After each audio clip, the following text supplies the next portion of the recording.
So welcome into another episode of Ravens Reports, man. We got our Baltimore Ravens linked to a top pass catcher in free agency, the Pro Bowl, six-time Pro Bowler Keenan Allen, just linked to the Baltimore Ravens by Bleacher Report, as well as a 28-year-old Pro Bowl pass rusher who's on the trade block.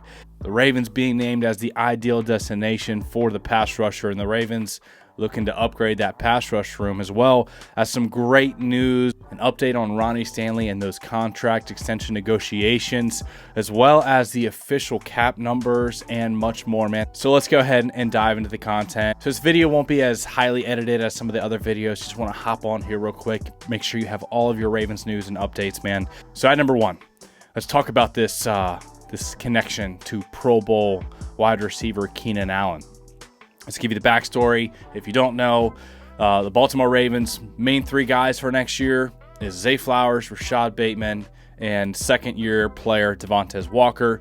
Tylan Wallace and Nelson Aguilar, Deontay Hardy, all those guys are going to be free agents.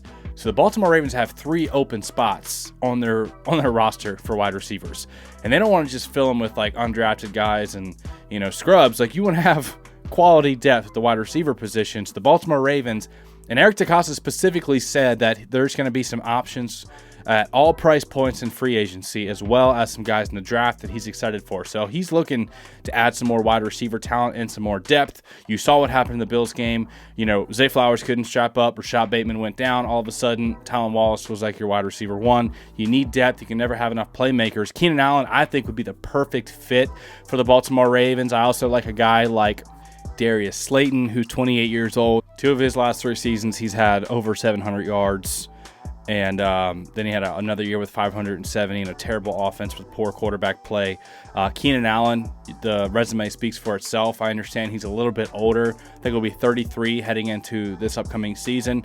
But if there's one thing that, wide receivers keep whenever they decline in age, it's their route running.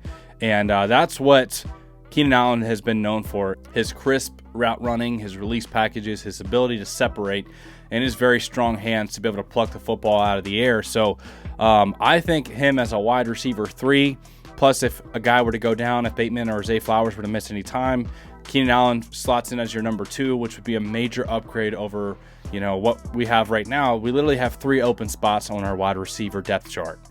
Just 2 seasons ago in 2023, he had 1,243 yards and 7 touchdowns. This last year with the Bears, with a rookie quarterback, and with a ton of other target options, he still posted 744 yards and 7 touchdowns.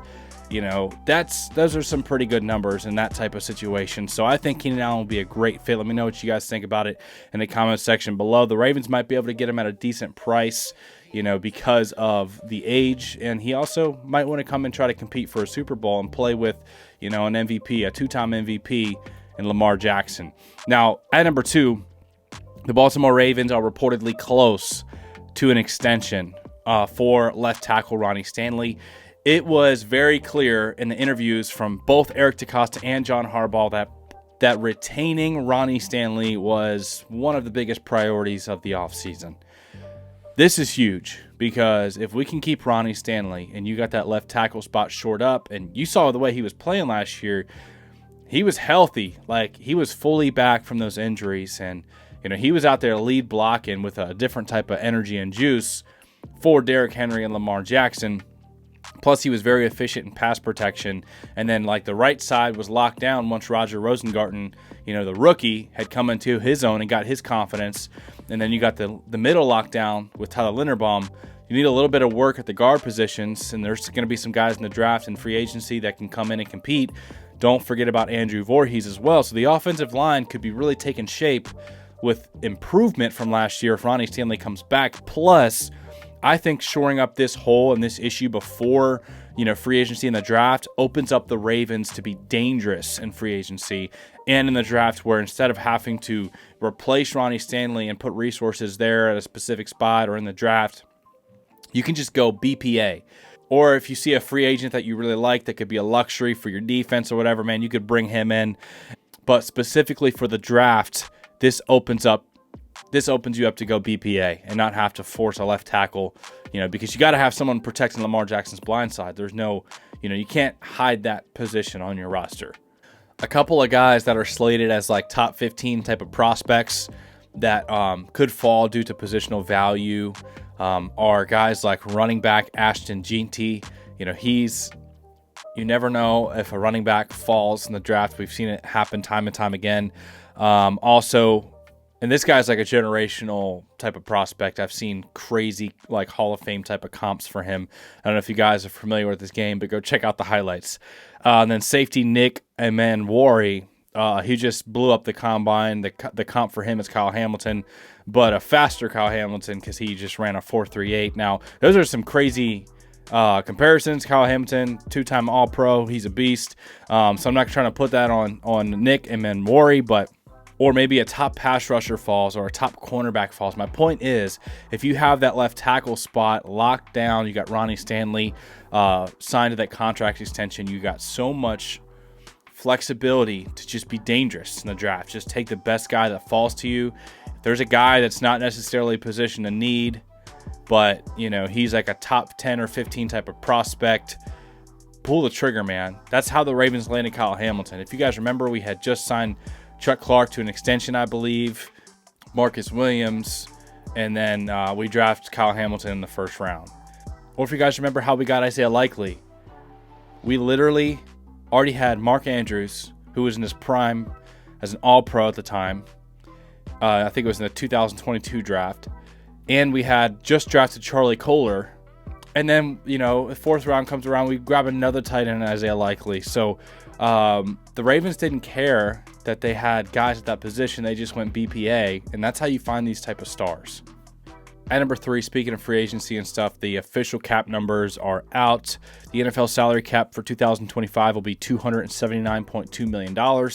Pretty big bump from last year. The revenue sharing is up. The ratings, all that stuff has been growing for the NFL, plus the international campaigns they've been running, launching games in London and Brazil and other I think they're going to Germany. So this puts the Ravens at $12 million under the cap. So that's good that they're not over the cap, having to cut guys and do crazy stuff. But they got some more moves that can open up cap, extensions, restructures, some guys they could part ways with, including guys we've talked about, Mark Andrews, Justin Tucker, Marcus Williams. All those guys are on the table for possible cap casualties. Now, if the Ravens wanted to make a splash because of this $12 million and because of the possibility of using void years and stuff like that, it's definitely possible. Plus, if the Ravens were to extend Lamar Jackson and give him some more guaranteed money, push some of the money down the line like they did with Flacco multiple times, they could really set themselves up to make a splash. Whether that is a Khalil Mack, whether that's a Justin Reed, they would have options if they wanted to make a splash in free agency. But at number 4, speaking of a splash, Harold Landry is on the trade block. Pro Bowl pass rusher from the Tennessee Titans. He's 28 years old. ESPN's Ben Solak named Baltimore as the ideal destination for the Pro Bowl pass rusher. It's weird because if you look at his sack numbers, he's consistently around 10 to 12 sacks almost every year. But then if you go and look at his PFF grades, he doesn't have a great pass rush grade, but he has a great run defense grade. And I think the Baltimore Ravens, I think he would help out the rotation. Don't get me wrong. I think he's a great player. But I just really want a true game-wrecking pass rush specialist. I want a guy that offenses have to account for. Now, Odafe Owe, he's flirted with that, where he's had games where he has 2-3 sacks and he looks unstoppable. And then you have reports in training camp where man, Odafe Owe was unblockable. He was in the backfield all day. And you see those flashes, but it's not consistent. It's not, but part of that is because he's a really young player. I don't think he started playing football until late high school. He wasn't one of those guys that played football all of his life. And Owe has gotten better every year. This last season was his first year over double-digit sacks. And he's coming back. So I believe Owe is going to continue to improve, especially with, the pass rush coach Chuck Smith. Kyle Van Noy's coming back. We saw what he did. 12, 13 sacks last year. But I still want one other guy, whether it's early in the draft, whether it's a big free agent or trade. I want another game wrecker. I think that really a game wrecker would put the Baltimore Ravens in the Super Bowl next year. I really believe that. At number 5, speaking of game wrecking pass rushers, Myles Garrett officially shut down contract extensions with the Browns. He had already requested a trade. Usually players request trades, and the team's like that tries to, console the situation. They go and try to offer him a bunch of money. So they offered him a ton of money, tried to offer contract extension, enter into that negotiations. He just said, no, I told you I want to trade. I'm shutting it down. It's not about the money. I want to win a Super Bowl. I'm just hoping that he goes to an NFC team. Obviously, it'd be amazing if the Ravens could pull that off, but I don't think the Browns would do a in-division trade like that. But it is good news for the Ravens if he's traded, because that's 2 games a year where Lamar Jackson is not being hunted down by Myles Garrett in those divisional games against the Browns.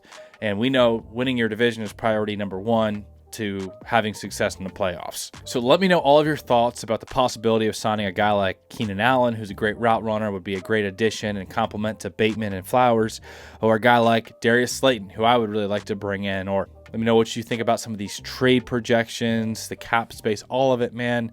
I love you guys. Smash the like button if you got any value out of today's content.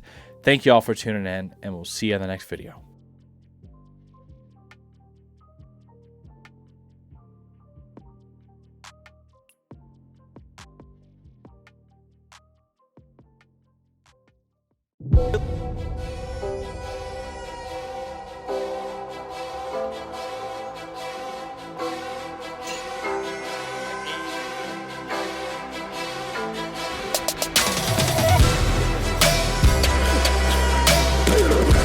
When he wasn't looking, he ran me over.